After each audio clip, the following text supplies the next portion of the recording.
C'est vrai qu'il y a plusieurs modèles de sacs Chris Bella et en fonction des modèles, le prix peut changer. Mais le modèle le plus moins cher que moi j'ai vu était à 10 500 francs CFA. C'est-à-dire que même si on part sur une base de 10 500 le plus, parce que c'est aussi ce que j'ai remarqué sont les petits sacs qui coûtent ce prix-là. Les sacs qui sont déjà un peu plus grands seront aussi un peu plus chers. Même si on reste sur une base de 10 500 francs CFA, ce n'est pas possible. Quelqu'un qui veut faire un business et veut vivre de son business, de vendre son sac à 15 000, 17 000. C'est-à-dire une femme qui connaît le business, une vraie femme d'affaires, pas une débrouillarde qui achète pour avoir 2000 francs de bénéfices, accorde de la valeur. Ce n'est pas seulement l'argent, mais aussi le temps, c'est très important. Moi, par exemple, j'ai mis plus de 250 000 francs CFA dans un carton de sac. Plus de 250 000 francs CFA pour 24 sacs. Je vais attendre en moyenne 60 jours, sinon plus, parce que je vais faire partie ça par bateau.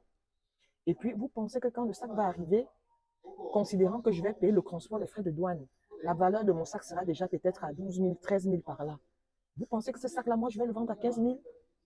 Même si vous êtes tout à vendre vos sacs à 17 000, ça vous regarde, ne peut pas vendre le sac à 15 000. Plutôt que de rester focus et réfléchir comment vendre le plus moins cher, quitte à acheter la mauvaise qualité, apprenez à donner de la valeur à vos offres. Vous êtes libre d'aller vendre vos crises là, je ne sais pas, de Ndokoti qui se desquame après une semaine là. Vendre ça à 15 000 si vous voulez. Mais ne venez pas traiter les autres de menteuses. Voilà quelqu'un qui connaît. Voilà quelqu'un qui connaît. Le vrai sac là, c'est ça le prix.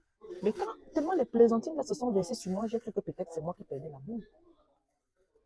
Leur esprit est orienté débrouillardise. Car moi, ici, là, je parle aux gens qui veulent vivre du e-commerce. Moi, j'ai 3 enfants, j'ai des factures à payer. Vous pensez que je peux gérer tout ça en mettant 2000 francs de bénéfices sur ça? Non. Je vais me concentrer à créer mon offre. Comment donner de la valeur à mon offre, de telle sorte que vous allez vendre vos sacs à 17 000, je vais vendre à 35 000, j'aurai mes clients.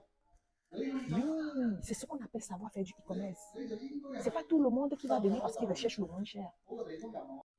Même si vous vendez en ligne et que de ce fait, vous n'avez pas un loyer que vous payez, c'est anormal. Si vous avez réellement acheté un vrai sac de chez Crédit Bella, genre le minimum, comme je dis là, que le sac vous revient, achat, transport 13 000, c'est anormal que vous vendiez ce sac-là à 15 000, 17 000. Si vous ne savez pas, vous êtes en train de perdre de l'argent.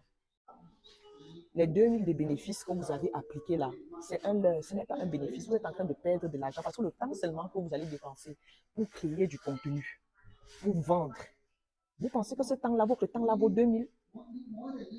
Apprenez à faire le business.